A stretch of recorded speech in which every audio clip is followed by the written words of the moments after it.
Welcome to the Unorthodox Film Podcast, where we discuss movies that meet specific genres, topics, or scenarios, and we recommend movies that we enjoy in hopes that we introduce our listeners to movies that they haven't seen or heard of.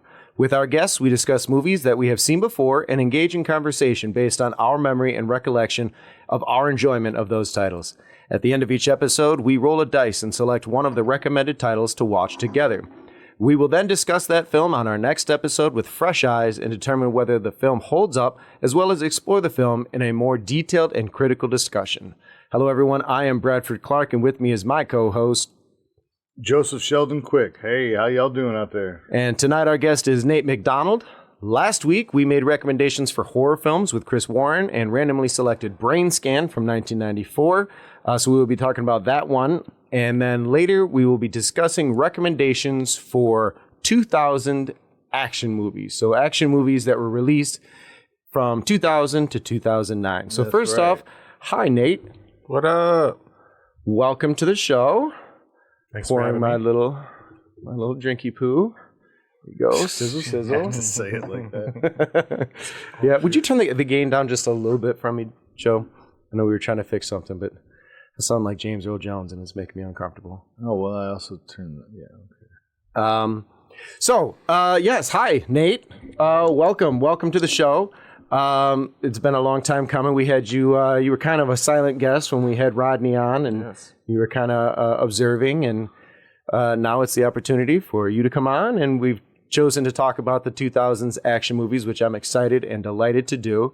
But before we do that, we are going to talk about Brain Scan, which you watched with us today. Yes, so if you did not watch Brain Scan, which we watched on Amazon, it was on sale to purchase for $1 more than rental. So it just made sense for us to do so. Yeah, just buy it. But skip ahead about 20, 25 minutes or so, and that way you can avoid spoilers of this movie, which we gonna spoil it. Yeah, it's a lot to talk about. So, well, then let's get right into it. So, first off, Nate, why don't you tell our listeners a little bit about you and your role in the film industry? I'm based out of Detroit, like everybody else. I started off as a first AC. Got in the game that way. Now I'm more of a producer now, just producing my own films. I have my own company called Blue Clover with my partner, Rodney Sizemore. So we're just out here doing a thing. Excellent. Joe, turn him up some. Yeah. So a question for you. Have you seen Brain Scan before today? No. It was a doozy. Yeah, it was a doozy. That's a first time for me as well. When it was brought up on the show, I pulled up the trailer while we were talking about it. And just the trailer gave me some of the visuals, which we obviously just got done watching. And I was like, okay, well, this looks gnarly. And it did not disappoint. What were your thoughts? Well, I thought, was it like horror? It was horror, yep. But I think the only thing that was horror about it was just like the music, for real. So I was thinking about that while we were watching. It's definitely classified as a horror and body horror. And it was my recommendation for horror. So sometimes I play a little loose with the rules. Sure, but I have to admit, it's not traditional horror in which you expect when you go in. But first off, it's rooted in horror. The main character was a huge horror fan. Right. Yes. There were horror clips from all kinds of movies. But he was the head of the horror club. The fact that, and again, at this point, we're going to start going into spoilers. So the fact that playing this game made, like, the very first time he played the game, it was very giallo, very black glove. You didn't see what was going on, and it was implied that he was just making control of the character and so forth. But as we learned, that's actually him who's doing that. Yeah. So that's what, for me, the horrific nature of it is, like, he is without control of his body and committing the murders. CD-ROM, right? Interactive now, CD-ROM. visually, the first kill was gory. They skipped the second kill. You don't even know how he killed the second person. Right? Yeah, and he doesn't remember because it's part of the hypnosis, so to trick him into playing the third disc, so he can remember. And and then this character comes out of the TV. And it's how did I describe him? I was watching the trailer. For 1994, dude, it was cool. It was interesting. You know what I mean? So when I was 12 years old, it was hot shit. Yeah, I can imagine. I can imagine watching it as a 12-year-old was probably an experience, and that's kind of what I was going to get into. I probably saw it when I was 13 or 14 when it like hit the shelves at the local family video or Blockbuster. You know, at the the art shelf or whatever. Right. Well, and as I said on the last episode, I'd never even really heard of it. So this was my first time watching it too. And I enjoyed the experience. One, specifically because it was it's different than anything else, right? It tried something. It's, you could say it's full of holes, and we were chatting about that during, but then when the third act concludes and you find out that the whole thing, like, okay, so now like that erases, that's like, it's unreliable narrator, right? At that point. So because the whole thing was just the fucking game. Right, right. It was all psychological. Very similar to, what other, how dare I lead in and not have an example, but other times this has been done where our character wakes up and it's like, oh shit, it was just a dream. Matthew Broderick War Games, that wasn't a dream. He definitely did that one. That was video games. Yeah, but it was video games. Good shout. So if I remember one out. It's a good shout. Yeah. But yeah, the horror aspect of it, sure, it wasn't super gory. It had a lot of horror imagery calling back to classic horror, right? There were clips from older movies and things. But I guess for me, talking about you enjoying it as a child, I could see how the youth could watch something like this. Like it's a pretty good gateway because there was a flash of underage boobies, which is fucking weird. When you really think about really it. underage. Probably, no, but they were supposed to be. 16. They were supposed to be. That's what I'm saying. They were high school. The first 5 minutes. Right. Yeah, just threw it out there right away. Yeah, exactly. Just there and you're like, ooh, hey. But the visual look has that E.T. Steven Spielberg, like late 80s, early 90s, like family TV feel. Like it looks like what Benji looked like. Especially or what when the cops are in the scene. Yes. I was like, is this Matlock? What's going on? I had made notice of like the high-low crane jib shots, right? There was a lot of those in the 90s. Like there was just a lot of really long dolly shots, right? With the extras just scattered about to fill it up, and then you that's it. That's the only wide you get, and then you zoom into the conversation. And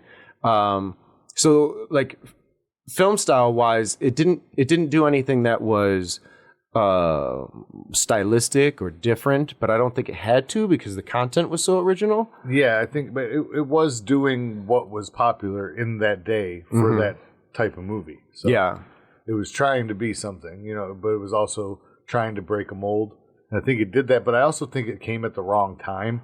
Like, let's think back 1994, violence in video games, Mortal Kombat. Like, parents didn't want anything to do with violent video game. And this was a video game that makes you murder. Well, not only was it a video game, but he was a computer gamer. And while computer gaming, I think, is a solid pitch. It's a lot heavier now. Wrong game. Back then, computer gaming was more of an underground thing. It was more of console games, right? Because it was a whole lot more for a person to invest into a computer and get into, especially the level that they were implying that he had. He had early AI where he could talk to his computer-generated assistant that he named Igor, that was able to auto-dial. Not only was it able to auto-dial, but he was able to use his computer as a phone with quality speakerphone and that dialed directly into custom voice commands. Correct. Because he would say later and it would just hang up, and he barely said that shit. Right. Very small cast. Yes. So not a lot to talk about with the cast. What did you guys think of? I was intrigued at like how small they made. So I was very curious. It look small. When we were probably 10 or 12 scenes in, and we were still in his bedroom, with the exception of seeing his neighbor girl and going into her room for a minute. I was like, I wonder how this is going to happen. And we were only in the school 2, 3, maybe 4 times, and they were single scenes at a time. At the beginning of the movie. Yeah.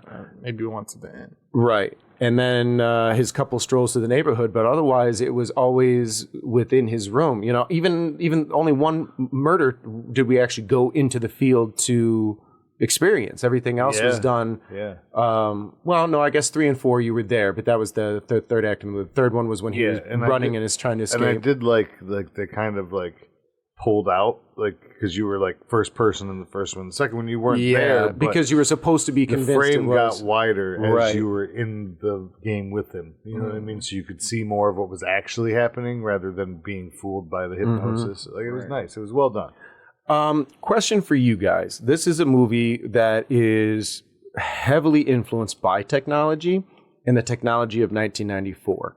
And all of us, what year were you born? 95. 95. Okay, so from 2000... probably 2005 till now, the way that technology has grown in communication, video games, computers, TVs, everything has been exponential in comparison to what our parents or their parents experienced, the same TV for 20, 25 years and stuff. So how do you feel this movie is going to age with its representation of technology? How did it age to you as a first-time viewer of someone born in 95, the year after it was made? Well, I thought it was very, just him himself is very unrealistic. Because he, like you said, he had all those voice commands, all this stuff that we're really only getting into now. Exactly. So I feel like it was trying to bring a futurist touch to it and trying to be inventive in that way. I feel like the props in the movie were pretty dope. The art, the set deck all the way around art was amazing. I did notice that there was quite a bit of B-roll, and I think it was because we were stuck in his room. We saw all kinds of, like you had mentioned, the dissolves of single photos, trying to tell the story, because I ultimately don't know what happened to his mother. In reply, she killed herself, but what happened to his knee? Nature, there was... I believe it was some sort of accident. Okay. And he was involved for a car accident or something. And you knew it injured him. That was apparent. You'd have to be sleeping to not catch that. The one... I want to say that he oversold whoever's decision to make him limp the whole movie oversold. I thought so too. It got noticeably worse. The further you got into the movie, it's funny you should say about whose decision. You barely even see the limp, right? And then it goes on, and it just gets to the point where he's dragging his leg with his arms, like he has to reach back with both hands and pull his leg forward like it's wood. Yeah. As far as whose decision it was, I was looking on some of the trivia, and John Flynn, the director, had made a statement that he hated working with Edward Furlong and that he was a terrible actor and that... the kid? Yeah, he wasn't that good. He wasn't that good. Yeah, and that he'd never work with him again. But he's John Connor. He is John Connor. And there are things that I like him in. I don't know where that was, 94, in comparison, because Terminator 2 was probably... 95, 96? I believe it was 94. Really? I'm going to do a quick search here. As far as the plot goes, 91 was Terminator 2, so this was 3 years after. Okay, yeah, so he just started to lose his ship. As far as... no, Pecker's when he started to lose his shit. Do you remember Pecker? I do remember Pecker. John Waters, isn't it? Yeah. Yeah. Well, I mean, when you do a John Waters film, I'm just saying. I love it. Christina Ricci was in there with him, too, because they were both coming down off their childhood stardom. Well, she spent a lot of time in indie B films, too. But Brain Scan. We're getting off topic. Brain Scan. With Brain Scan, how did you feel about, so technology aside, and I kind of want to pitch the question to you as well. How do you feel it ages, and does it matter at this point? I feel... Like Nate said, even at the time, it was trying to be a little more advanced than the technology was, but it was going with the way the field was headed at the time. Right. Which was more... As a lot of science fiction does. This is what we want. This is what we propose. That's why they made a big deal about his chair. He had to sit in his chair to do his video games, to his TV. He had this state-of-the-art setup there where he could basically do virtual reality probably if he put... He just wasn't putting gloves and stuff on. Right. Because this was supposed to be next level where they just hypnotize you through the tube of the TV by triggered flickers and pulses. Yeah, their scientific method that they had developed. Which is pretty freaking neat. Sure. Honestly. That's probably the draw to the kids. Wow, this is pretty cool. VR. Not VR then, but No, not far off from Jim Carrey's Riddler. Thing. Sure. Sure. TV. Maybe they stole that plot.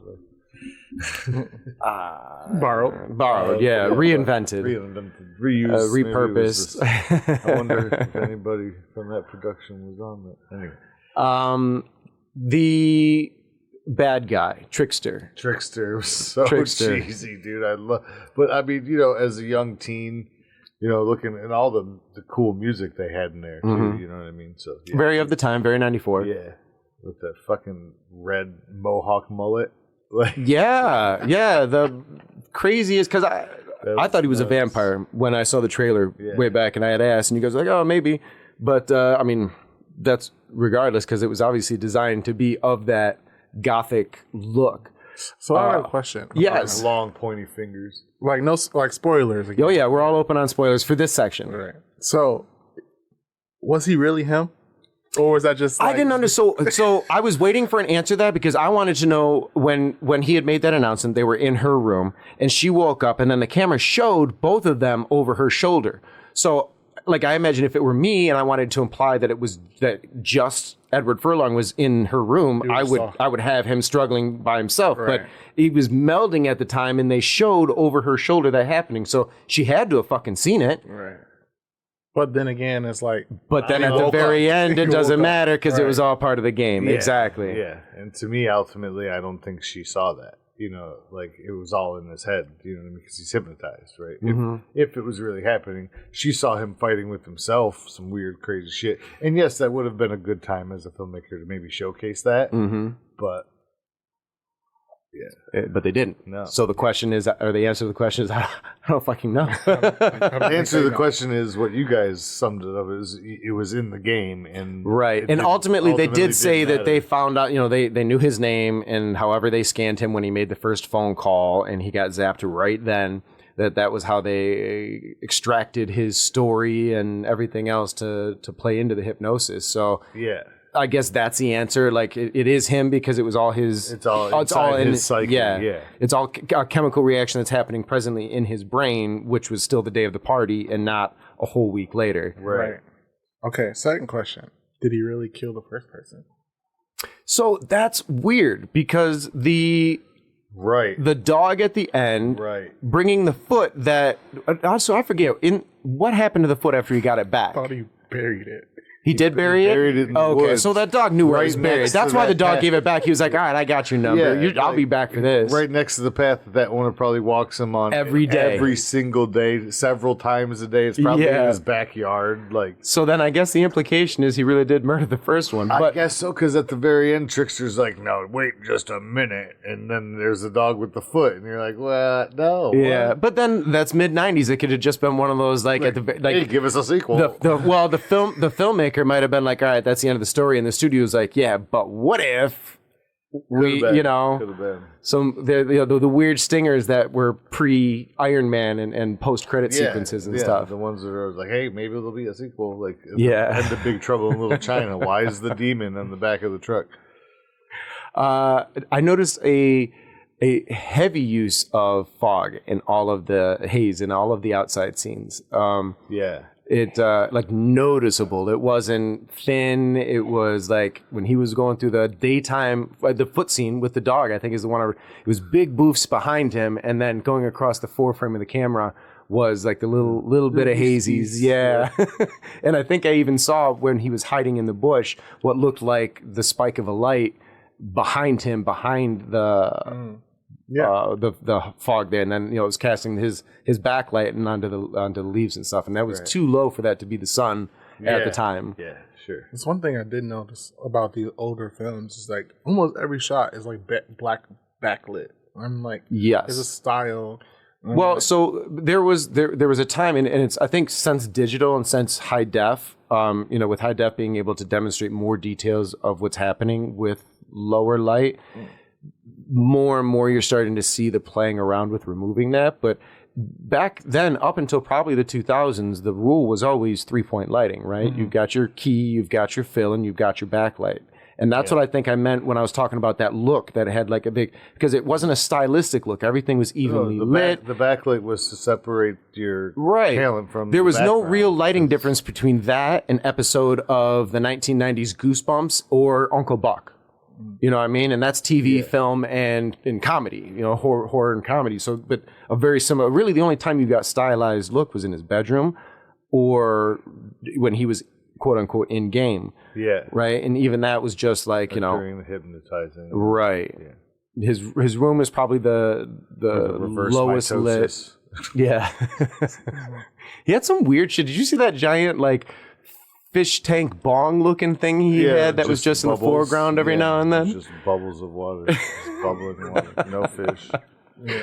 So our department just went crazy. Oh man, they were like, go nuts here. Be minimal everywhere else, but use your budget in this bedroom. And I'm sure there was a little more to the backstory that got cut, put Had on the to cutting be. room floor because it was like the dad calling, he's away for work. He's obviously in tech. But then we find that away. He's spoiling the kid. Right. I wish you could have seen all the new gadgets. Yes, I did catch that.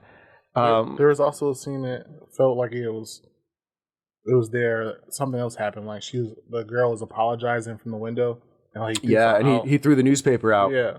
So I feel like there was a scene that was cut from there too. Yeah, so there had to be, because she wrote a whole fucking a whole article from that 2-minute conversation they had on the porch, where basically he just said, "I miss him all." That's why he was mad. And she blamed Stacy, whoever that is, the editor. Stacy was the girl that Kyle was hitting on at the party. Yeah, but what does that have to do with nothing? Because she had 2 scenes. Is she the editor then?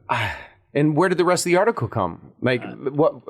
It was. When did he read it? The article was titled. The cops brought it to him. Oh. The cops brought it to him, and they were like, they read the quote, and he said, "I miss him. I miss him already." And that's when he was like, "Oh, that bitch." Gotcha. But that was the conversation, Okay. and they had a whole front page article on it. Gotcha. I mean, there was some questionable. The article was called moral takes in this whole thing. Interview with the murdered's best friend. The cop broke into the house without permission, just walks in as the kid's upstairs. Yeah. Nobody's even home. Just No takes adult ashes home. out of the freaking fireplace. Yeah, not to mention, like, when the first time they entered the house. These 2 lovebirds are like, he's videotaping her. She's taking photos of him. She knows he's videotaping. She's like voyeuring him. Like, it's just, they're creeps. Okay, Yeah. it's all weird. They're underage. It's just wild. It's all a little strange Him to being me. home for like a whole week by himself, like At least. And that seems At least to his be dad said I was supposed to be regular. home already. How long had he been gone already? Months, right? You know, he It's smelled the just- milk. The milk was bad. He drank it anyways. And honestly, I thought they were much older. Like, it seemed like he was living in his own place, and then his friend was living in his own place until he said, "I'm 16." I'm like, oh. yeah. Or when Dad called. I think Dad called first, but then he said his age was 16. Well, I'm like, we knew they clearly. were in high school because of the school. Oh, yeah, But in the he school. But he could have been slightly. He could have Well, been see, slightly this is why I'm older. confused, because the first 20 He was scenes were in his driving a fucking moped. bedroom. He was driving a moped instead of a real car, so you kind of figure. Yeah. Once I got that, I'm remembering now when I had that thought, and it was in the first many scenes that just took place in his bedroom. Yeah, he's just being a creep with his Yes. video camera and his Yes. friend on the phone. Because we were in his bedroom all the way up until he received the first disc, right? Something like that. It was pretty close to it. No, he went to He walked school home first. He went to Okay. school and came home, and the first disc was there Oh yes, the moped. He grabbed it out of the. out of the mailbox. Yes. Oh, but the phone call. The phone call was before school, so he still got zapped that first time, and then had that weird phone call. I thought I was talking to a computer. How weird! How mad he got talking to a computer when he does that all day, every day in his room. The computer that he programmed. He was mad that it wasn't a computer. Yeah, at the end. The music. Joe, I think you mentioned the music. Yeah. There was a George Clinton. did the was on score, and Right, which I thought was, he's done other things too. PCU. Right. I don't really know what his style is. I would have liked to have listened to the soundtrack again, but it wasn't on Spotify. I remember while listening to it, it seemed to be a little electric guitar-y. It wasn't funky, so for being George Clinton, it wasn't based in Right. funk, but it Yeah. did have, like Nate had mentioned, it's got a very horror vibe to it. But additionally, as someone who likes mid-90s metal music, it was refreshing that it was used well. Yeah, because a lot of there times was when a that lot of music is good bands used, in it's that. used like And some piss of them poorly. were like brand new at this time. Like Yes. barely even heard of. Yeah. So to hear them in, a basically Hollywood movie, because it didn't do well because it didn't have a wide release. But based on if it had a wider release, it probably would have done pretty decent. probably better, right? So, what's the ultimate thoughts, Nate? Is this something that you would recommend to somebody as something worth watching? I'm not a person that likes to watch older movies, Okay, so I wouldn't recommend it. okay. Where's your cutoff? It's like 2000 and before, and you're just like, I'm over it. I don't want to watch any of this. It's pretty close-minded. Yeah, it is. That's all right. At least you realize it. Yeah. No. You're missing out. There's some bangers out there, probably man. Nothing before I was 5 years old. Before Nothing. I was born. Anything before you were born So is this is the the slight limit. cutoff. I got him by Wow, a year, man. man. Wow. Forced his hand by a year. Joe, it's a silly question for me to ask you because you recommended it for us. Yeah, and you'd seen it. When was the last time you saw it? Was it pretty recently that you had re-seen it, or has it been a while? A couple years. Okay. A couple years. I found it on Amazon a while back, and I thought I had purchased it, but I guess I rented it. Mm-hmm. There's probably a much bigger difference in the price gap at that time. Right. No, or maybe it was just free with Prime at that time, and now it's not. I don't know. Because obviously, like something like that, that's nostalgic for me. When it is, I just buy it. Yeah. So I enjoyed it. I would recommend. Yeah, I would stand behind a recommendation. I don't think it's for everyone. I think it's a good starter movie. I think if you're someone who's like, oh, I don't really like horror movies, you might enjoy this one because it doesn't push your limitations. But it's not too gory, but not it's visually definitely suspenseful. But definitely. as far as the plot goes, I have to stand behind the fact that I do believe the whole concept of losing control of your bodily function and then committing atrocities like that is horrifying. Murdering your best friend. Yeah. And being basically all but forced to murder the love of your life. Right? Yeah. He basically broke the hypnotism because she said, I'm as creepy as you are. You don't understand. I take photos too. I think that's funny too because he broke out of the trance for her, but not his best friend. Yeah. So it's like That is wild. Yeah. It is wild. Well, but he doesn't. We didn't even see that happening, so we didn't know how vicious was that. He didn't take a body part. He just took his necklace. No, but that room looked pretty effed it up. looked pretty bad. But I mean, his first time, he didn't really do much horrible. He stabbed the guy. The room got messy because he didn't finish the job. Yeah, that's true. He let the thing. Sloppy He let the as body flop all over the place like a fish out of water. Whoa. And then gave him a final jab to the head, like, oh, he's dead now. Just let that After he cat sat up. left that cat a gave feast. him a bop. So, Brain Scan, if you watched it, let us know what you thought. Give us your opinions. I had fun with it. It's one that I would watch again for sure. I recommend it. There's an enjoyability to it. I think for me, it's not like a 10 out of 10 movie. It's as we were talking about in horror. Some of the best horrors fall between that 4.5 to 7 mark, and it falls somewhere in there. I don't want to give it a number right now because I enjoyed it. It's not a strong hitter, but it's good at what it tried to do. Right. And in the time it was done, like this is the kind of movie we need to be rebooting and throwing some money behind. Something that people haven't seen before. Not something that, we can, like, we want to stay alive. Right. Because I could definitely see this concept being played again with a refresh of what is modern technology. Right. We have this current fear of AI coming and replacing us. Right. So I think it's like it's a right time to reapproach this type Trademark it first, guys. Yeah. Jordan Peele. Yeah, dude. Give me a call, JP. Here's the thing. I stand behind anything Jordan Peele wants to do. I'm excited. He just announced he's doing a remake of something, and I'm like, okay. I don't remember what it is, and I don't want to misspeak. But Joe turned me on to his episodes of The Twilight Zone, and they're fucking cool. They're dope. I haven't watched them all yet, but the ones that I've seen are super enjoyable. Yeah. So yeah, I'm all in on Jordan Peele. I heard that he's doing I don't know if all, but some season of what is that show on Netflix with the Stranger Things? Black Mirror. No, it was with it's Bridgerton. Bridgerton? Yes. He's doing Bridgerton? I think so. That's what I heard. But I could be wrong. I mean, I can understand why he might want to change it up, but I mean, Jordan, dude, nobody's going to take you seriously. No, Bridgerton's a great. Yeah, but I don't have an opinion. He's Peele from Key and Peele. I'm not saying he can't do it, but that's a hard jump. All right, Jordan Peele's next film gets October 23, 2026 release. Tensions setting to tighten in this. What? All right, well, that was a waste of our time because it doesn't even give me a title. Anyways, it's time to move on. So today we're going to talk about 2000s action movies. That's any action movie, a movie with action. Get some. Right? We can discuss that a little bit here.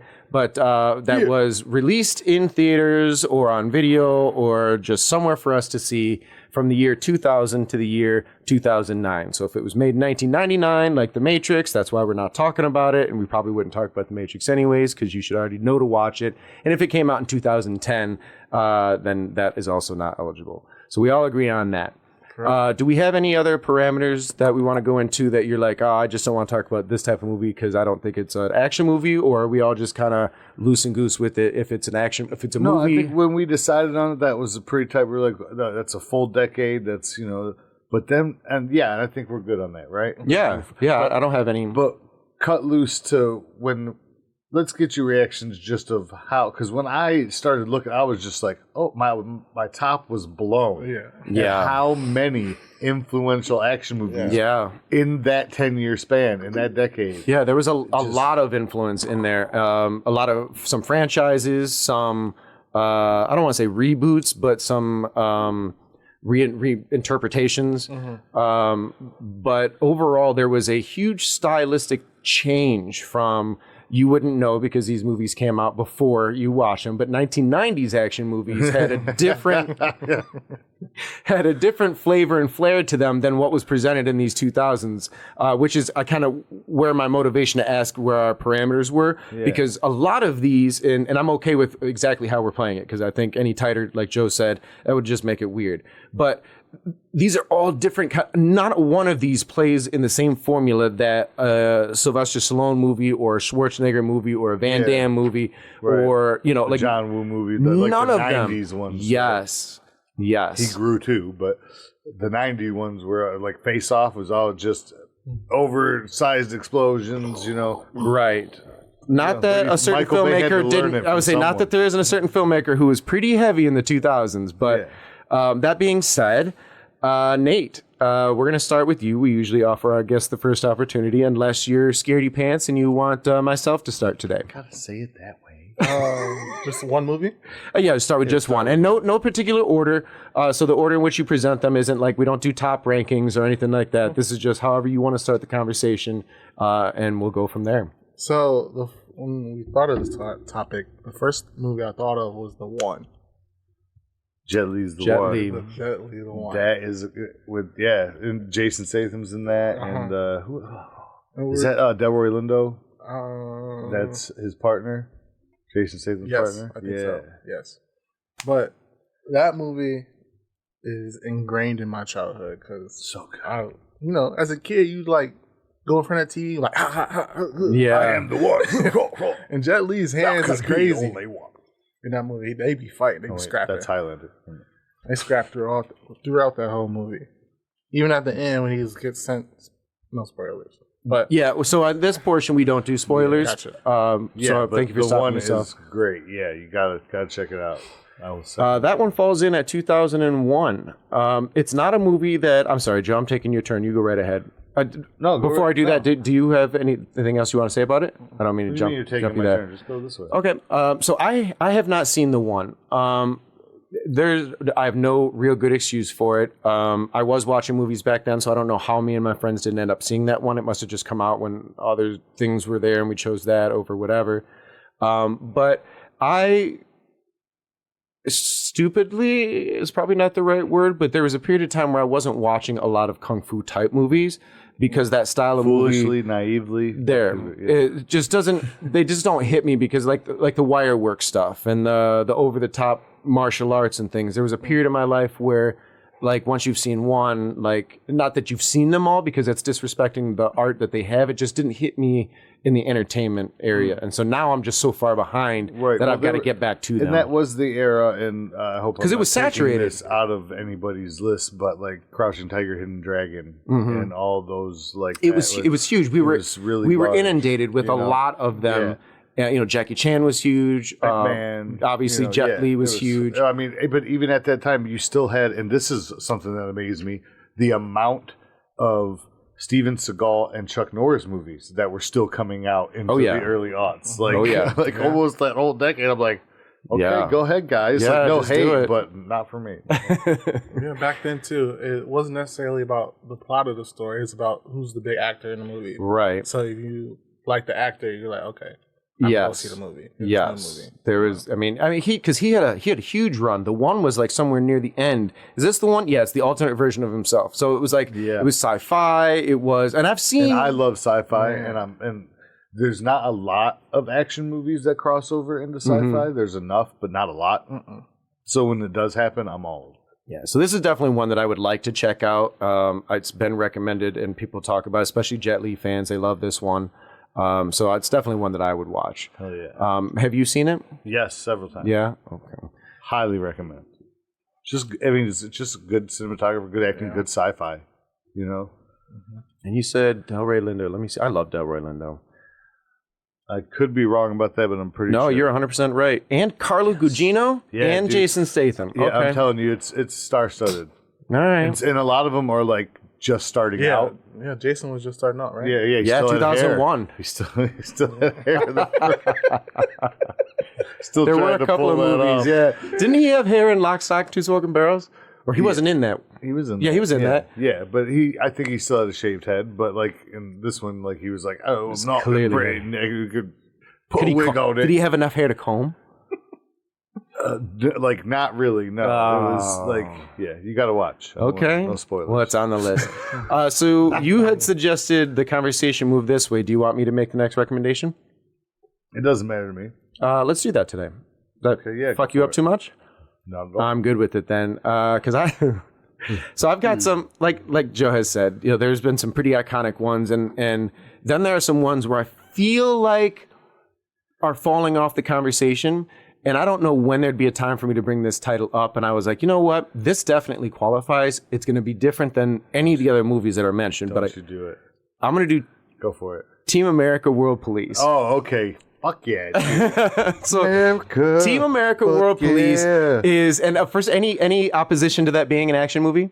I mean, it's I don't know what it is. It's a Michael Bay movie with marionettes. the guys Trey Parker, The Matt guys who did Stone from South Park did a marionette movie Yeah. about an Dude, undercover. Have you not seen this? Oh my god, you have to see this movie. So we're seeing. So that's why I'm glad I'm bringing it Freedom up. costs You can just type in Team America. So Team America is about was he a failed actor? I think he's a failed actor or something. You have to fucking pay.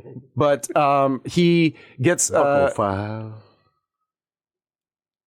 I'm just waiting. Every time I say something, Joe has another verse, so I'll just wait for it.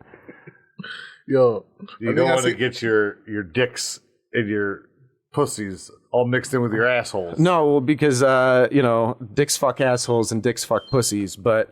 You don't fuck assholes. They shit all over everything. Yeah. Let me get through this. So Team America is about a actor who gets consumed by this undercover spy, like superhero type team, and this came out in somewhere between 2001 and 2003. So 2004, so it was post 9/11. There was all of that talk about the World War, and basically it's a tongue-in-cheek saying that, like, America's the world police, right? We're just, because what they end up doing is they go up and they fuck up every fucking mission. They destroy France. They're just everything. absolute shitheads. But so it's this real tongue-in-cheek political stance on what was happening in America and what America was doing in the world at the time, but in true Trey and Matt fashion. And it's over the top, it's fun, it's bonkers. They make fun of, as they do, everybody, and Kim Jong-un and Kim Jong-il was in it as a character. It's worth seeing, and it's a lot of fun. It's funny. So Basically talks like Cartman. It sounds like you have not seen it. Joe, do you have, other than songs, do you have anything else to say about Team America? what type of animation is it? It's not animation, it's marionettes. Oh, marionettes. They have full marionette teams, so it's not weeks- stop motion. 6 weeks, my grandma and I have been watching this, and we realized they're puppets.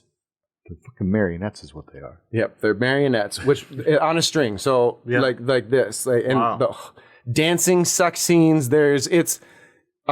It's outrageous because they said what would be the most ridiculous thing to do in the most ridiculous way, and they did it. Well, and also because they And the hate soundtrack, as they Joe hate implied, is working with fun. actors because they're like, do what's on the page, and the actors like, but why? And they're like, just do it. Yeah. And they comment about that in the movie. Yeah, Wow. it's really good. It's really funny. I highly recommend that. If you're gonna watch a full feature length film with marionettes, it's got to be this movie. Yeah, that's correct. Got me sold. Not just because there are no other ones. Actually, being John Malkovich, but that's That's not a whole movie like that. No, it just has marionettes in the whole movie. All right. So, Joe, you have our last recommendation. Were you going to say something about Team America? Okay. Joe, you've got our last recommendation before we take our first break. Okay, well, I do have a varied list here, and I love how much you jumped from the one to. But I am going to keep it with Jet Li for my first, Okay. and that is Kiss of the Dragon. Yeah, let me pull it up here real quick. That was 2001 action crime. Was it Chinese Cop Lu John, whatever. Who else is in this? Bridget Fonda. Yeah. Jet Li. And then there's this Cyril Raphael, who plays like a twin. So what's it about? All sorts of... Is it... Ultimately, a cop, a special agent in Paris, enlists the help of a prostitute who is basically being pimped by the local inspector. Okay. And to save and his own is that ass. Bridget Fonda? Yeah. I love Bridget Fonda. Yeah. And Jet Li is the special investigator. Because, like, somebody from China gets You said that was trouble. also 2001? 2001. Yeah. Chris Nolan, not Nolan, Nahun. Okay, Nahun? yeah. Director Chris Nahun, yeah. I really enjoyed it. It was actually filmed in France. Okay. Yeah, I think I saw it when I was younger. Like, I have good memories, so I don't remember the plot, but It was a pretty big hit when it came out. But yeah, it's one of those ones that I enjoyed thoroughly. Like, I watched it a lot. It was just I happened to have a movie channel, or I probably owned it on DVD. Sure. It's been so long. Sure. But yeah, I loved it. I remember the title, times. but again, see previous statement, so same shame. Jet Li, I just didn't watch it, like Right, but this wasn't your typical Jet Li movie. It was like there is a lot of martial arts, but it's So for me at the time, because I'm trying to remember what the first movie I saw Jet Li in, but he had a hard time speaking English, and that's another, because like, not that he's a bad actor, but bad English equates with bad acting. There wasn't a lot of can't- English in this one, right? There was Chinese. Okay. There was French. There was And the trailer So a lot of probably didn't sell that subtitles. to me, Yeah. and that was just subtitles. me. It's like There I was was just like some English, though. back then. I was someone who read or who did dubbing over subbing. It was just, I was Well, still a learner and a grower. Bridget Fonda you know? was really like Shame. the translator. You know Listen, what I mean? watched It was movies nice. that came out before the year I was born, so Get on. Savage, bro. fair. we all have our things. But it had that cop drama to it too. For Okay, for an so and action those are movie, two completely different movies, and it's hard for me now to be like, oh, I'll watch that one, because they both have. They're I mean, clearly two different movies. I don't mean that in the obvious sense, but like in the sense that like they're two completely wildly different styles of movie. Yeah. Incorporating his skills. Yes. Yeah. So like, if you want to see the range of Jet Li, watch those two movies. Interesting. Because he definitely acts a lot in the one, because he plays different multiple versions roles, of himself yeah. and does it well, very convincingly. And then in Kiss of the Dragon, this was really like kind of, I think, one of his first like breakout movies before it started like snowballing for him. So Interesting. So, Kiss of the Dragon, 2001. Well, that brings us to the end of our first segment. We're going to be taking a quick break here. Right now, we've got 3 recommendations. I don't know that I want to read them again because we've just said the names of them several times. So we will see you in a moment.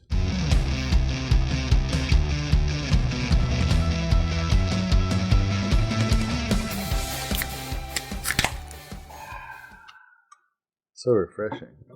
Welcome back, everybody. Before we left, we had finished off our first round of recommendations. They were the one, Team America World Police, and Kiss of the Dragon. Kiss of the Dragon. So that brings us back to Nate. Nate, what do you have to recommend for us next? All right, so this movie is iconic, I feel like, and it's one of my favorite actors. iRobot. That one didn't even come up when I was looking, or I overlooked it. That's crazy. That is a good one. I love iRobot. So Yeah, tell us so about iRobot. So And sci-fi action. it's sci-fi action. Like Joe said, Will Smith is in a futuristic domain where robots are. Joe, could you turn him up while he's named back? Oh, my bad. You're fine. as, We can accommodate.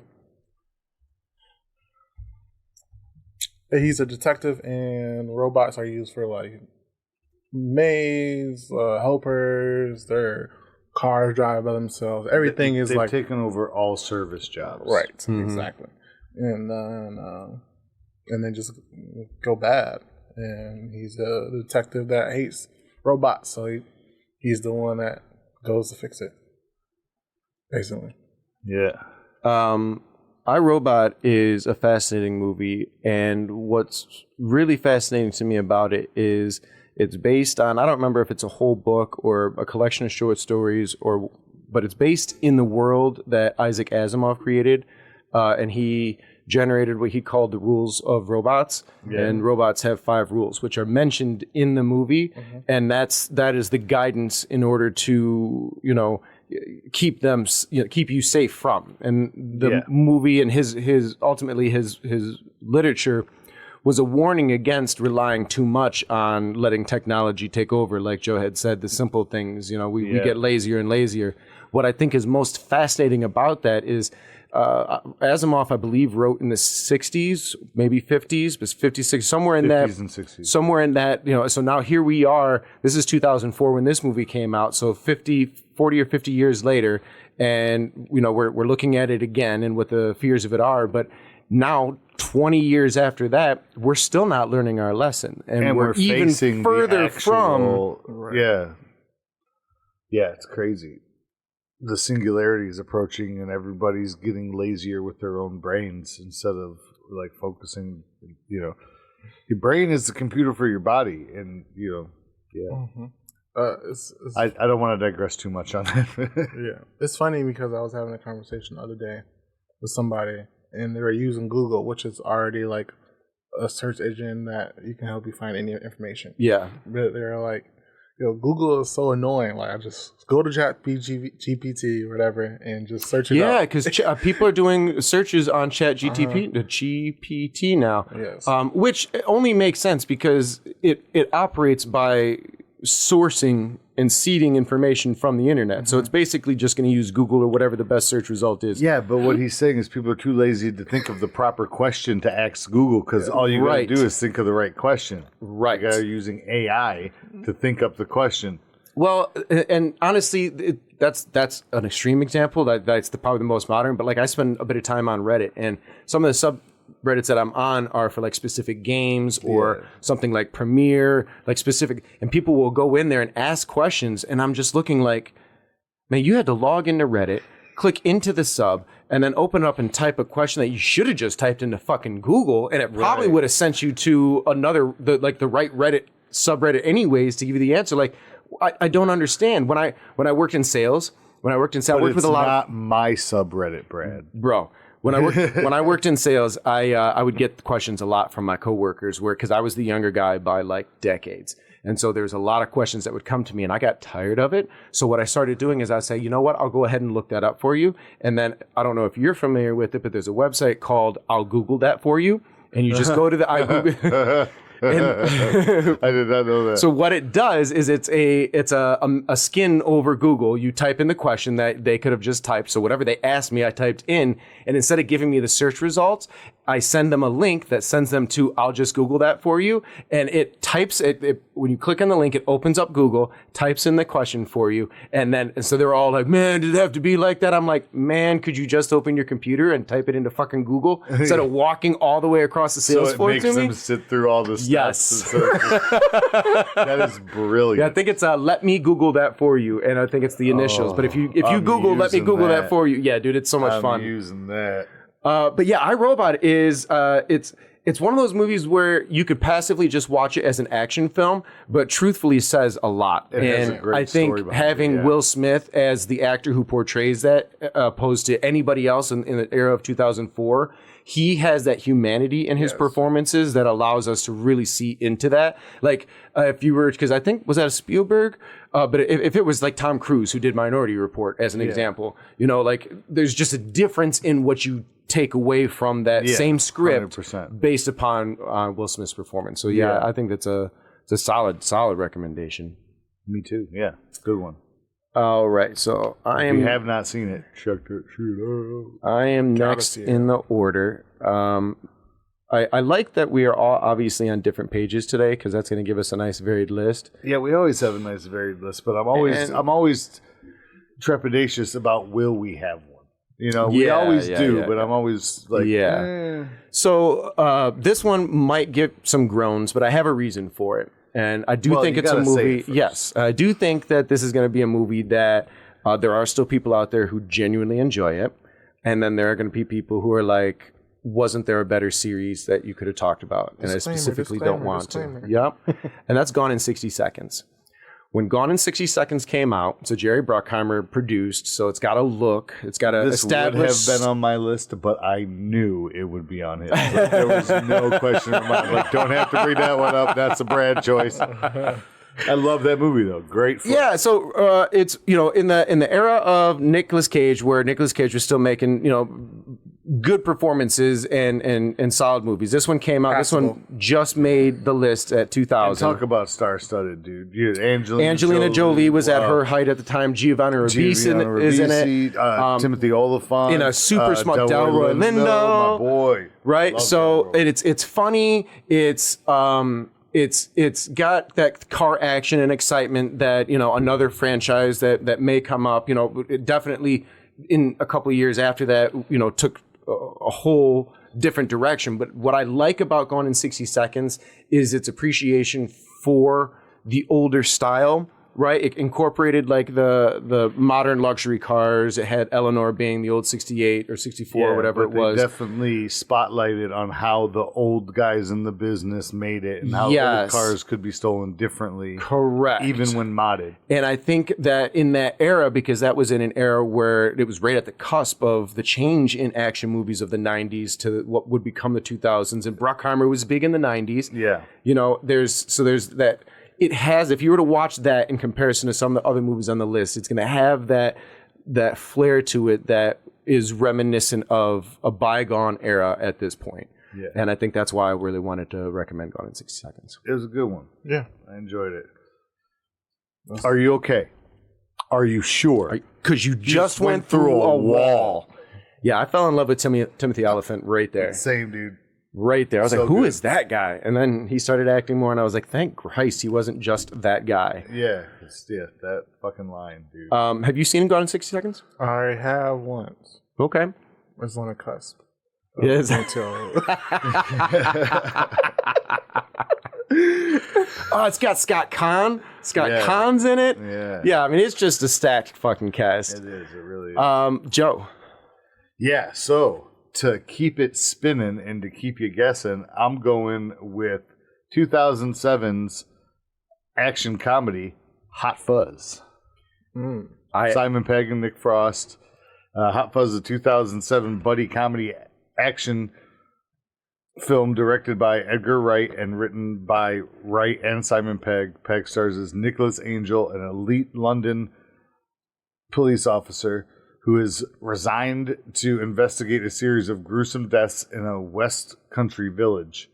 And it's just the quietest town in the countryside, and they've won best village or happiest village or something like that in the country, or safest village or something. Yeah, safest.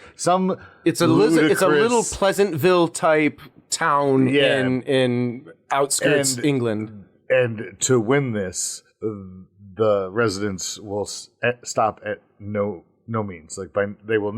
They will literally murder. So what's I love about that movie is so funny. Is a lot of like what I like about Team America, because it's like, okay, we're going to brought it up the way you brought it up. I thought you were stealing Hot Fuzz from me. I was like, don't you dare.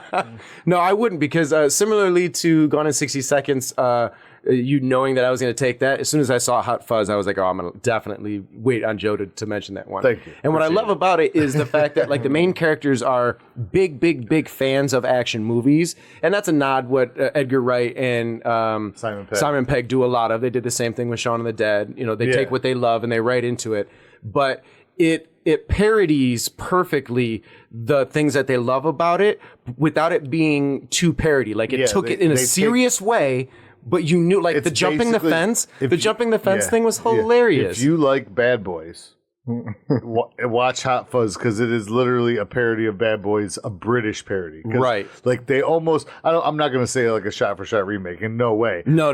Not even the same plot. But like they go through the iconic moments of those types of movies so well. Like the too angry to shoot at the person up in the air, like he said, jumping over the fences. We don't want to ruin anything, but some seriously sweet action. And one of the better Bonds is in it, and he is awesome. Yeah. Tim, what the fuck's his name? While I'm looking this up, have you seen this movie, Nate? Yes, I've seen it on Comedy Central. Okay. That makes sense. Yeah. That tracks. You got to see it uncut, though. Yeah. And you've only seen it in bits and pieces? Yes. How similar is it to Shaun of the Dead? So when I say similar to Shaun of the Dead... No, like, because I've seen Shaun of the Dead, and they're like the same two actors. Same guys, right. So it's Nick Frost. It's a very similar style. Was that Edgar Wright as well? Yes. Yeah, so it's the same it's part of... They do what they call call the Coronado trilogy, and I don't know, honestly, having not seen them all enough times to like really detail what might be similar in this trilogy. Sure. But it's... The World's End and Hot Fuzz are the three. And the way that Shaun of the Dead is a comedic but serious take on zombies, that's what Hot Fuzz is. It's a comedic but serious and respectful take on action movies. So it's not taking the piss, but also taking the piss. Yeah. Right? Like it approaches it like we're going to do this real. We're doing our fair share. We're doing this right, but we're also tongue-in-cheek. Yes. Gotcha. Yeah, and then with at World's End, right, that's the pub at World's End. Yes, that one was very much a call to like the bar crawl movie, right? Like the buddy comedy where everybody like goes on a bender. And I don't remember if it's a spoiler or not, but there's a sci-fi element to it as well. So I'll leave it at that. Why am I not seeing this guy's name? Timothy Dalton. I've just rememred the name. Timothy Dalton, but he's not showing up on the IMDb. T Dalton. It's got to be there. So yes, Hot Fuzz. This really hurts. All right, so that brings us to Nate. Nate, this is your third. You've got one more after this, so you've got two total to make. So choose wisely.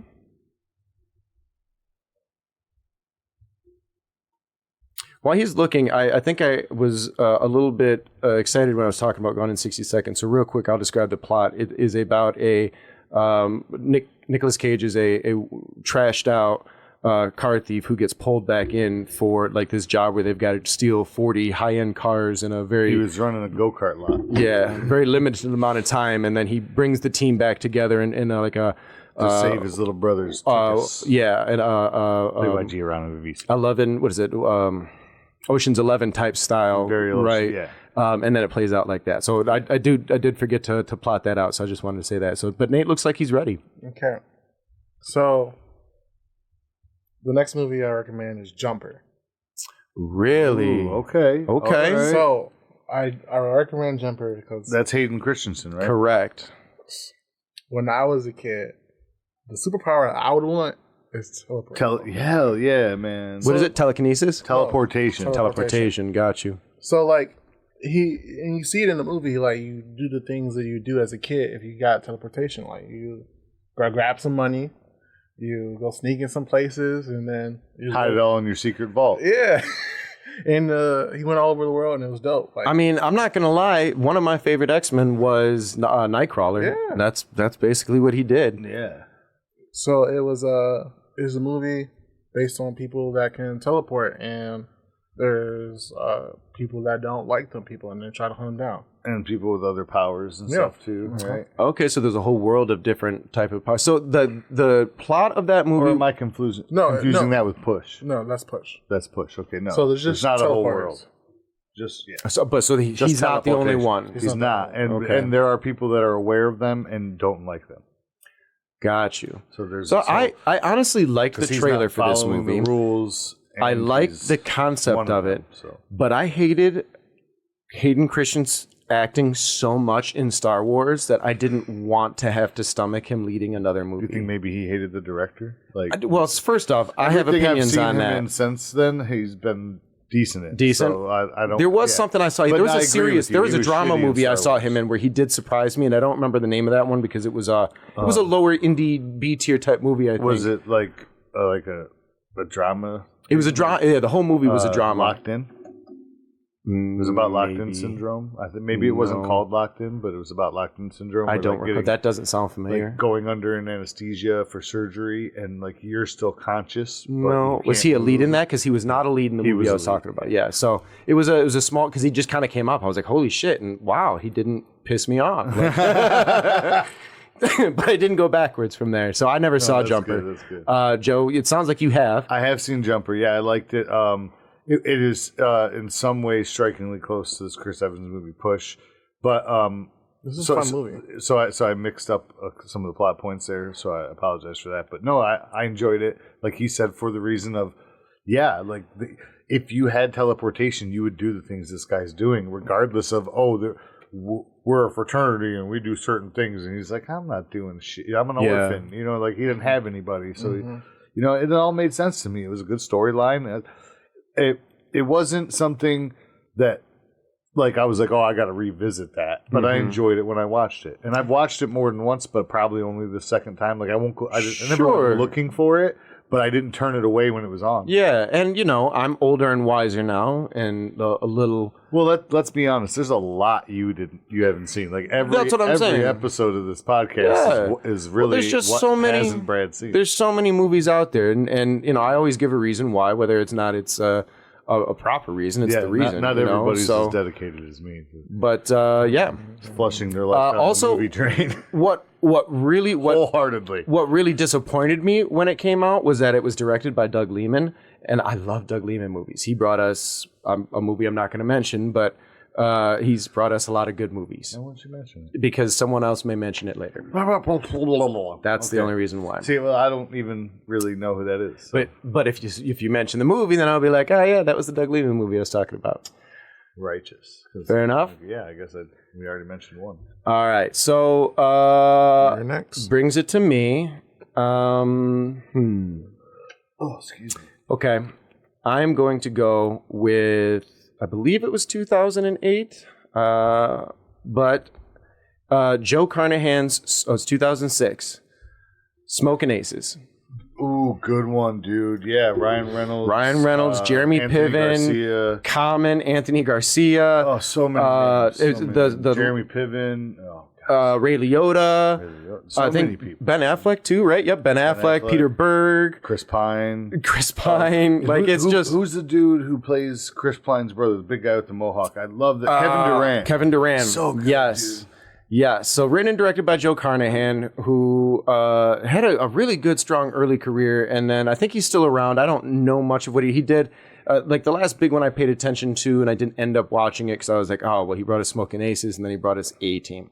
Right, so I was like, okay, maybe he just fell into the studio system a little bit, Yeah, and that might be unfair because I've heard good things about A-Team, but at the same time, Smoking Aces is wasn't just bad, but so it was- original. Yeah, it So was Smoking good. Aces is Jeremy Piven plays an indebted magician in Las Vegas, and with mafia ties. a hit is put out on him due to the people that he owes money to, and a large contract is put on his head. And so that contract is then set out to all the different hitmen and assassin in the world or the area or whatever, but the movie is now following each of those individual groups of assassins as they extract in upon his hidden location.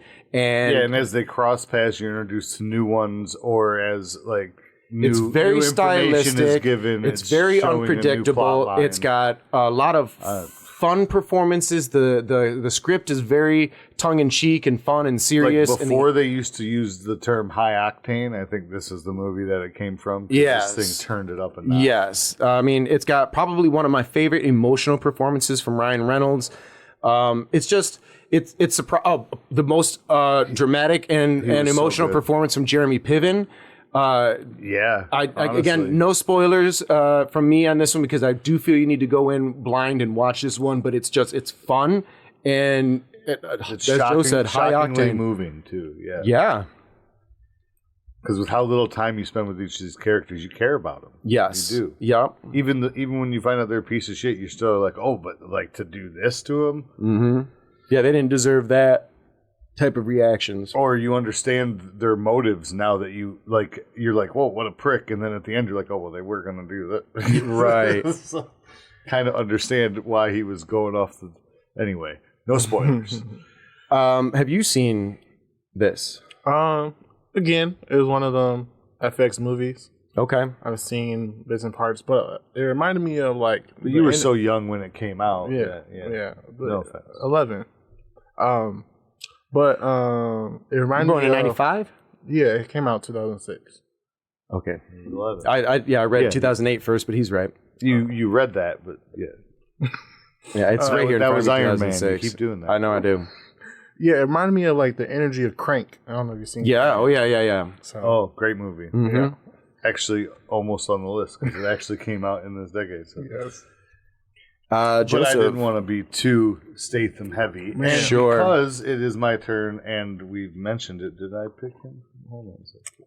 One of my favorite actors. he was in. You said he was in. Was it one of the movies we talked about? But not. Hold on. Oh, he was in the one. Yes, he was in the one. Yeah. So another one that was a bit of a game changer in that era, and something that sprouted a franchise that I truly enjoyed up until the last one is The Transporter. Oh. The first one especially was really good with Shukui played the damsel in distress, and she was just amazingly cunning, and yeah, she's gorgeous and Smoke show. yeah, show. But it's Jason Statham plays ex-Special Forces operator Frank Martin, lives what seems to be a quiet life along the French Mediterranean, hiring himself out as a mercenary transporter who moves goods, human or otherwise, from one place to another, no questions asked. Dangerous complications ensue, and he is hired to kidnap the feisty daughter of a lethal Chinese crime lord who is smuggling his fellow countrymen into France. So it's human trafficking, and the daughter finds out. She's not cool with it, and she tries to stop it, and the French partner busts her, and there's this whole thing, and then they get Frank Martin involved. And if you know anything about the Transporter trilogy, it's the quiet ones you fear most. Yep. What I like about these movies is action movies are like very linear, like very straightforward, so you can just enjoy all the things that are supposed to be in action movies, which are Right. action. Yeah, I mean, it has a good plot, but it unfolds before you. You know what I mean? There's not too much on like what's it called? Not dictation. The exposition. The exposition of like, yeah, we're not over explaining what's going on. You're learning as the story unfolds with the action. Right. Yeah, I enjoy the Transporter. I don't remember how many of them I've seen. There was a point where I fell off. I think there are 3 with Jason Statham, and then there's the Transporter Refuel with some guy. I definitely didn't see any without Jason Statham. But Jason Statham would have been the reason to watch it. And I don't remember if that was like his first big franchise, but there was a period of time where Jason Statham was everywhere. And this was 2002. It started, so this was. I think even in that year he had a couple. I believe, probably. So I don't know which one blew him up. When was the one? What year was 2001. It was 2001. Right, so this is the next year, and he's just grabbing onto everything. But what I love about them is he plays, again, going back to what I was saying earlier about how modern the 2000s recreated what action movies were. Versus the Jean Van Dammes and the Jean-Claude Van Dammes, the Arnold Schwarzeneggers. He was a very refined, he's a built person, but he's nowhere near as huge as these other guys. But he was an athlete. But it was cunning. He was a diver and a swimmer. Right. It's redefining. Yeah. I'm not saying anything against him. It's a whole different approach. And I'm explaining why. And because he wasn't a bodybuilder. The gentleman, but the car sequences in that, the ass kicking in that, the ass kicking was different because like with Arnold, when he kicks ass, you believe it because he's so huge. Right, but he doesn't ever look like he's a fighter. Right, whereas Jason Statham is like smaller. Yeah. And you put him up against a character that's larger than him in the movie, and you don't question it because he's got very into the choreography agility of it. So he makes it a dance. So it's very it merges with the martial arts a lot easier than some of those older action He makes stars. the movement, the kinetics of fighting a lot more fun to watch. Yes, he does. Yeah, he's very familiar with where the camera is, how it sees him, and that's what I loved about the Transport, because they filmed those fights differently, and some of the same fighters, because it was based in France, are from the movie Kiss of the Dragon. So interesting. That's why another reason why I really love these two movies, because I got to see some of the background players really shine in these two movies, because their martial arts skills were just amazing. Yeah. It's my last one? Yeah. Cool. So my last one, they just recently did a remake TV show. I think it's a classic. Mrs. and Mr. Smith. Yep. I haven't checked out the Donald Glover TV show, but I like it. I like it a lot. I like Donald Glover. He's one of my favorites. Yeah, he's amazing. He's so funny, so talented. Man. But excuse me. Mrs. and Mr. Smith. So funny enough, I'm almost certain this is not the one I was talking about, but I'm fairly certain that's a Doug Liman movie. Mr. and Mrs. Smith? Yep. So, to give you background what this movie is, John and Jane Smith become secret agents from a mysterious organization. They pull their works. They work together. The movie that made Brangelina? Brangelina, yeah. Yeah, they're a fake couple that will work for an undercover, and they don't realize that they're working for... Yeah, they're both using each other as a cover. Yeah, so they think it's real, but it's not. Yeah, it's so funny. Really, once you get through it, it's really... It could have been... They could have embraced the comedy a little more, I think. But they went balls to the wall action, and it was still funny how they did that. I remember enjoying the comedic aspects. I don't think it was devoid of comedy. No, not devoid, but it was definitely more action than comedy. Yeah, and you could have leaned into the comedy more. Is all I'm saying. For sure. I think actually, you say that. I think the first half of the movie is better than the last half, and the last half was all action. Yeah, because then the secrets are out, and but that's what I'm saying. That's where they left the comedy behind, because all the comedy, even though the stuff was good and it was funny, it was the scripted kind of forceful, and we'll put funny people in the role and they'll make it funnier, rather than just the situational humor that was going on could have been so much funnier if you just tone the action down, not even 10%, 2 to 5, and just focus on the awkwardness a little bit, just hold on it, because that's what makes awkward moments funny, is the hold, the silence of it. So that's all I'm saying. I agree. And I think as far as the comedy to it, I was right, this is a Doug Liman movie, and he is known for his action, and if we get through this list and his other movie doesn't mention, I'll mention it in the discards. And you'll understand, he's not ever... This is probably the closest thing he's ever done to a comedy. So he probably just lacked the skill to play that through. That's fair. He probably thought he was being funny. And he was. But I'm just saying he missed a couple of sure things. Right. With the awkwardness of the fact the whole thing, both pinned against each other and they think it's real. I know I actually thought I loved you, but no, apparently not.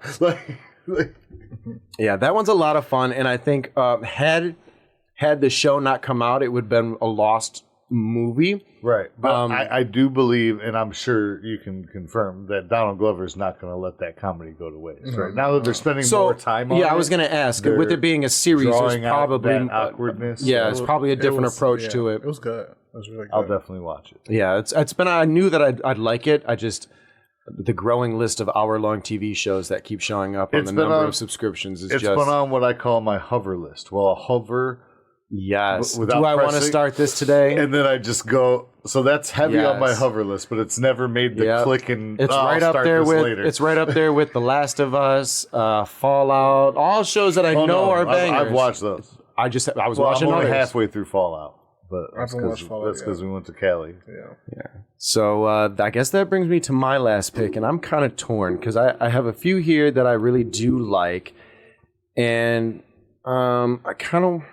Yeah, honestly, Transporter wasn't on my initial top 4 that I circled. Really? On my 8. It's so. I mean, I'm looking at them, and I think these are all worth mentioning. I don't know. Fuck it. All right, I'm gonna defend one. I'm gonna throw one out there as a recommendation because every time I bring it up, I seem to have to defend it, and I think it was a fucking banging movie, and that is bringing back Will Smith, Peter Berg's Hancock. I fucking love Hancock. That's Who my doesn't favorite. like Hancock? That's Who wants my to fight? Right? Yeah. That's what I'm saying. Fighting words. They're like, because in the third act, fucking they think the brilliant, third dude. act when you find out. I don't want to, for anyone who hasn't About seen it, I don't want to spoil it. yeah. But about the right. I mean, okay. But have you read the comics? Because then I didn't know that there was one the comic for it. But regardless, it's an original take on a superhero movie, and I don't remember when it came out, so I don't think we were inundated with superhero movies yet. Like you said earlier, to quote you, the way Will Smith brings the humanity into that tormented soul makes you see why he's an asshole and makes you fall in love with him anyway. That's what I really sell. love about it. I really love the fact that because he's basically Superman, and I'm not a Superman fan because I think Superman is one of the most boring concepts for Power scale, he's like more powerful than Superman, but okay, that's fine. That's fine. Son. But what they did in the trailer in one of the opening sequences answers the question that people. Awful. No, I don't mean that. No, the trailer that he lived in. The trailer that the character lived in answers a question that we're always asking about Superman and his love interest. And I'm like, you know what? That's immediately why I love that movie, because they told us right then that we are going to see a different side of superheroes than we've ever had a chance to see. And I think until The Boys, we really haven't explored that since then. Hancock was the closest. And so then it was ill received for some reason. I mean, but Jason Bateman was just delightful. Oh my God, Jason Bateman in that movie is so good. yeah. And Charlize Theron, obviously, never disappoints. So, yeah. So my last pick is 2008's Hancock, and I it's one of those ones where I genuinely say like, I mean, I can say that not only have I seen every movie on this list, I genuinely love every movie on this list. Like, this is a good list we got going, fellas. So Joe, top it off. Yeah. This is a tough one. Okay. So, yeah, that's where I was. It's tough. Can we do some honorable mentions? We're definitely going to do that. We have will. to, because there's just no way I can. But I'm really torn here. Nope. Okay. Domino. Good fucking choice. 2005 action thriller Domino. In this film, loosely based on a true story, Domino, Harvey, Keira Knightley, a former model, is now a bounty hunter who has been arrested for robbing an armored car. Yeah, it's just, I mean, it's great. Yeah, she did an action film? Oh, yeah, dude. During the Tony interrogation, Scott. she claims innocence and tells her story. Harvey became a pupil of Ed Mosby, Mickey Rourke, who ran a course of aspiring bounty hunters, along with Choco, Edgar Ramirez, who is just, and this is one of his breakouts. Too. Yes. And like one of his first roles where you really get to see him stretch his chops. Edgar Ramirez, he's really good. Okay, and the three of them become a successful team of actual bounty hunters because, I mean, who turns down an ex-model to join their bounty hunter team? Because now, like, dude, and what's crazy about it, TV show that follows them around Yeah. and stuff, so they're living high for this guy who was basically a con artist going town to town, just holding seminars for, I'm going to teach you how to be a bounty hunter. Give me $60, fill out this form, and then he skirts out, you know what I mean? And she chased him down, and it's really good. But when a bail bondsman, my good old buddy Delroy Lindo, shows up, he offered a job. This should have been the Lindo list. Complicated frame. It should be the Lindo list, because I didn't even think he was in it when I brought this one up. I fucking love it. Dude, yeah. Degrees of separation are strong in this list. Yeah, no kidding. No, this is... If you've not seen Domino... Domino oh is super stylized. It's one of the later Tony Scott movies before he passed. I don't remember what year he passed, but this was at the tail end, so he was experimenting a lot with... One of my favorite Tom Waits appearances. Tom Waits just makes those weird appearances. Yeah. It's a strong performance by Keira Knightley. In 2005... by then she'd done a Pirates movie, right? Mm-hmm. Or maybe two. So she had done, Bend It Like Beckham. She's a name, but for her to take, the character is for her. The character is a model, but immediately when she takes the life, she takes the model out of herself. She cuts her hair, she roughs up, and she just goes all in on this is what my life is going to be. She starts butterfly knives, nunchucks. Absolute badass. And I think it's one of those movies that must be forgotten because every time the conversation comes up about like strong female leads, this one never even gets mentioned as a defense. Good, and what she does in this movie to represent the real life character who in and of it herself was, a real life changer of, I mean, the bounty business is not something that welcomes women. No, let alone pretty ones. Right. So all the way around, it's entertaining, but it's special in that way that it breaks so many molds. Yeah, and I like that there's a little hint of, like, when the story was going down was, like, in the early mid-'90s. Yeah. Beverly Hills 90210 was, like, the largest show in the world. So two of those... it becomes part of the plot. Like the guys from the show, I don't want to ruin it, but yeah, it's funny. Yeah, it has its comedy. It's because it's thriller. Tony Scott. He brought us Top Gun. He brought us. Did he do a Man Apart or a Man with Fire? One of those. But a Man on Fire. Man on Fire. Was it a Man Apart with Vin Diesel or Diesel? Yeah, or so Man on Fire? He did the Denzel Washington Man on Fire. one. So he did both. No, he did the Denzel Washington one. Man on Fire. Yes. Yeah. But he like I said, this one being in 2005, which is by the way one of my honorable mentions. A lot. I figured it might have been a lot of change in cinema. So there was a difference in the way that this movie looked. It was color graded with experimental, looks to it. It's very what they call bleach bypass. So high contrast, and the whites are blown out, and it's super dark. It's got these weird and yellows, and it's not all the time. Like, no, but you don't notice. I mean, once you start watching, you don't notice it, but it's there, and it's just. It's a lot of fun. It bleeds into like. And I'm looking at it. I'm looking at it on IMDb, and it's only rated 5.9. And I cannot believe that that's the. People forgot about it, bro. It's just too good. I've never seen it. I recommend you check it out. Okay, I will. So we've got our list going here. I actually did not number these, so give me a quick moment to number these. And you are going to. Would you hand him the magic dice? Yeah. One of the things. No, let's one thing at a time.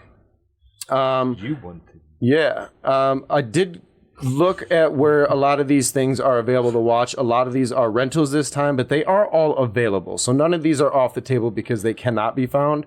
And then whatever we get pick, I will let you know where you can watch it.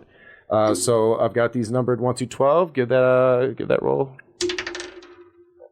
A 6. 6. Hard 6. Oh man, Joe, we just got to keep score of how many times Joe's picks get picked to watch. But give me some, baby. I don't think anybody's going to be mad about us watching Hot Fuzz. Sweet dude. I wish it were Domino, just because it's. I know. I think it hasn't. I think more people have probably seen Hot Fuzz than Domino at this possibly, point in time. But I think Hot Fuzz is a really good one because of the type of movie. I think it's going to give us an opportunity to talk about what was special about a lot of these movies because of the type of movie that Hot Fuzz is. Yeah, because it really does. Because I think there's going to be genre. a discussion of tropes and things like that. Being trope-tastic. Yeah. So Nate, why don't you start us out and tell us about some of the movies you would have recommended but just didn't make the list? So I have a few. Blade, the start of Marvel. Right. Okay, which Blade? Because Number uno. Was that? Blade. I thought that was 98. I didn't know it was 2000. I think it was. Interesting. Because I did have a Blade on mine as well. Yeah, Blade 1 is 98. Okay, so Blade 2. Okay, that's fine. Yeah. where they seriously brought in WWE style special effects. Off the top ropes.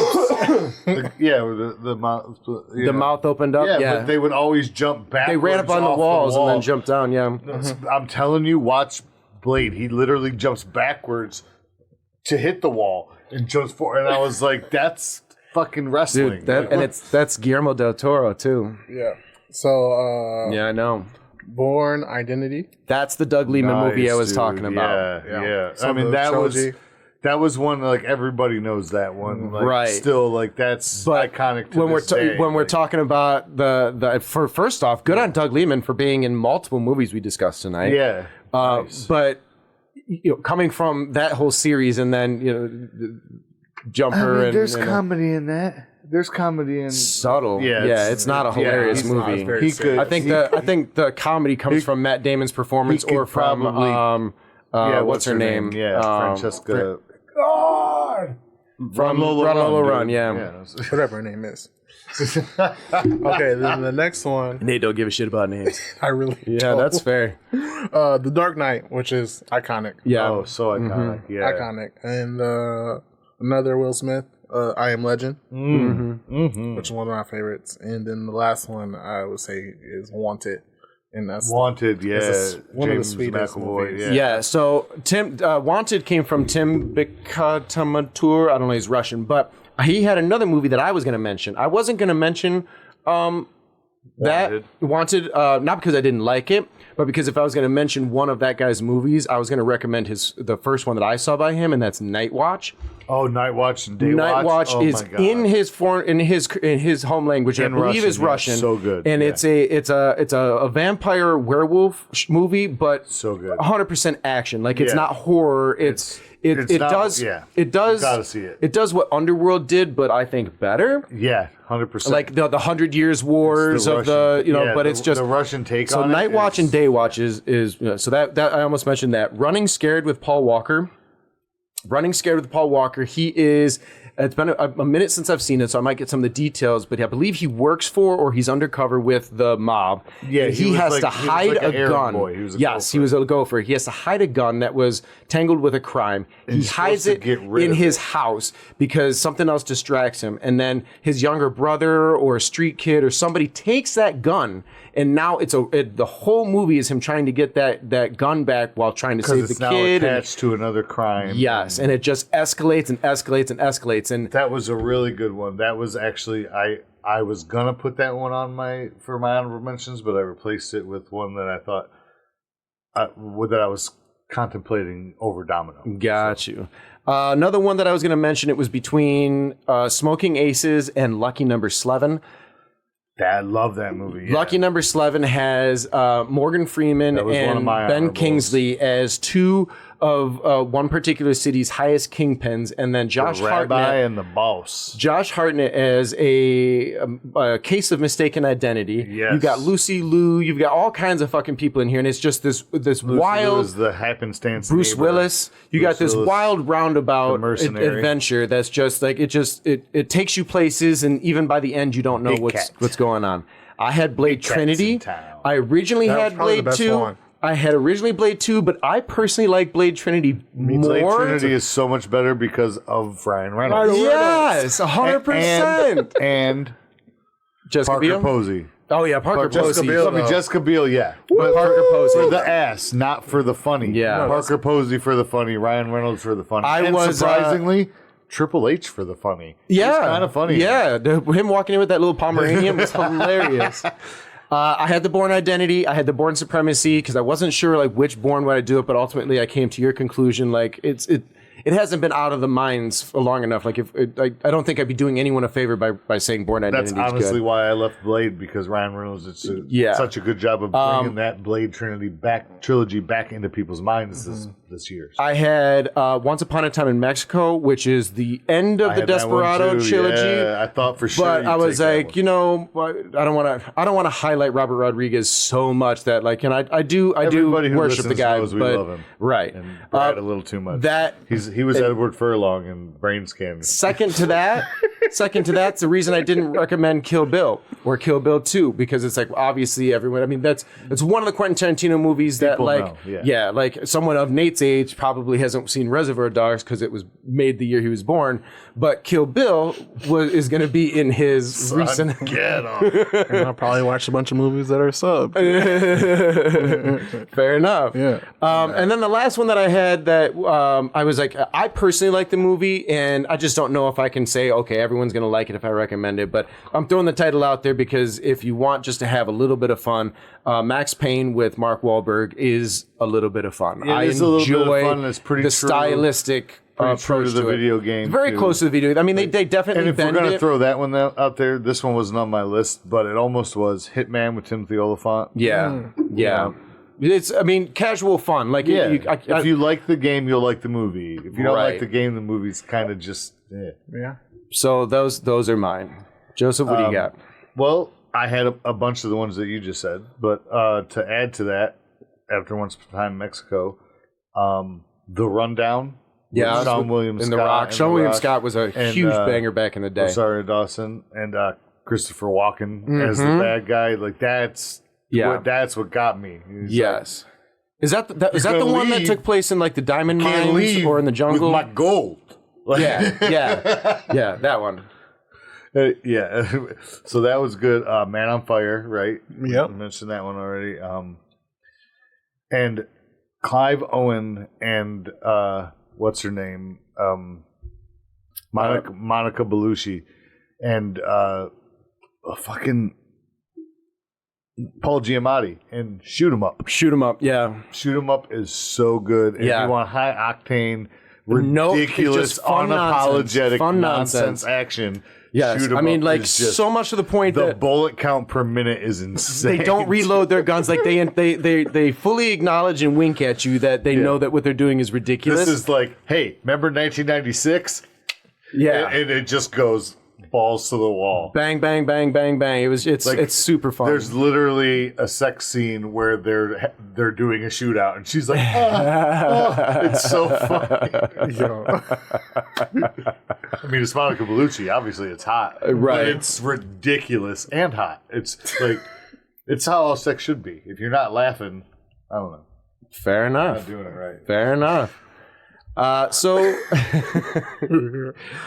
Nate, how can people find you if you want to be found? Well, I am on Facebook at Nathan McDonald.